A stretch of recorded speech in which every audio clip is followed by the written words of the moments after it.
बड़े भाई का अर्थ वास्तव में सलाहकार, सहारा देने वाला, उत्साह बढ़ाने वाला के रूप में लिया जाता है। लेकिन जब हम इस धरती में जीते हैं तो कई बार बड़े भाई अपने स्थान पर खरे नहीं उतरते हैं।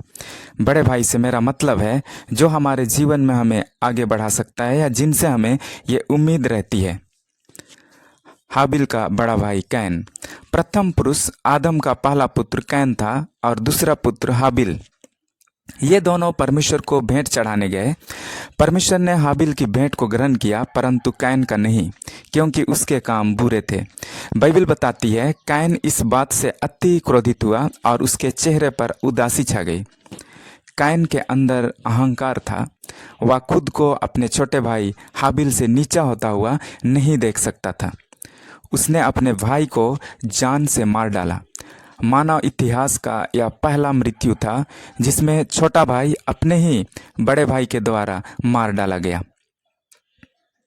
जिस दिन ऐसा हुआ, कैन ने अपने भाई को मैदान की ओर जाने को कहा, जहां उसने अपने सोच को अंजाम दिया। छोटा भाई इस बात से अनभिज्ञ था। उसे अपने बड़े भाई से यह उम्मीद नहीं थी। छोटा भाई हाबिल का इसमें क्या गलती था? उसने तो बस परमेश्वर को उत्तम भेंट चढ़ाया था। जब परमेश्वर कैन से मिलने आया तो उत्पत्ति 4:10, तेरा भाई का लहू भूमि से मेरी ओर चिल्लाकर मेरी दोहाई दे रहा है। यूसुफ के 10 बड़े भाई। यूसुफ बचपन से यहोवा का भय मानता था और अपने पिता याकूब का आज्ञाकारी था। उसके पिता उसे बहुत प्रीति रखते थे। इस बात से उसके भाई उनसे बैर रखते थे और उससे बात भी नहीं करते थे। परमेश्वर स्वप्न के द्वारा उससे बात करता था। जब वह इन बातों को अपने भाइयों से शेयर करता तो वे और ज़्यादा उनसे बैर रखते थे।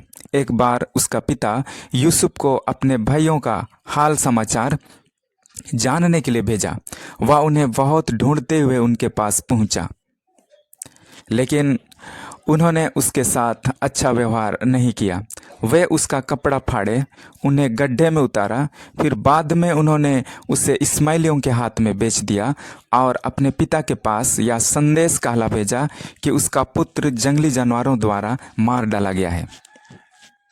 लेकिन परमेश्वर यूसुफ के साथ था। बाद में उसके भाई उसी के शरण में आए। दाऊद के 7 बड़े भाई। जब सामुएल ईसाई के घर उसके पुत्रों में से एक का अभिषेक करने के लिए आया तो दाऊद के सभी बड़े भाई वहां हाजिर थे। उन्होंने दाऊद को वहां बुलाना जरूरी नहीं समझा क्योंकि वे उसे लायक नहीं समझते थे।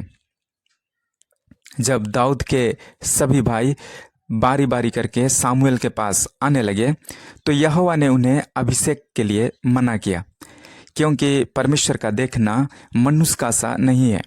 मनुष्य तो बाहर का रूप देखता है परंतु परमेश्वर की दृष्टि मन पर रहती है।